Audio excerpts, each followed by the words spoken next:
Once upon a time, in a little colourful village, there lived a kind girl named Lila. She loved sewing tiny dresses for birds and animals. One day, while she was stitching, she found a shining golden thread on her table. When Lila touched it, the thread whispered, "I can stitch dreams into reality."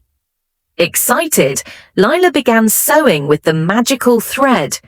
Whatever she stitched came alive. She made a pair of wings for a rabbit, and suddenly the rabbit could fly. She sewed a tiny crown for a squirrel, and the squirrel became the forest's little prince. But soon Lila discovered that the magical thread was not endless. It only worked when she sewed with kindness, not for greed. One day, the villagers faced a storm. Their houses were broken and everyone was sad. Lila used the last of her magical thread to sew strong roofs and warm blankets. The storm stopped and the village shined with joy again. From that day on, people remembered, true magic comes from kindness and helping others. Moral, kindness is the strongest magic of all.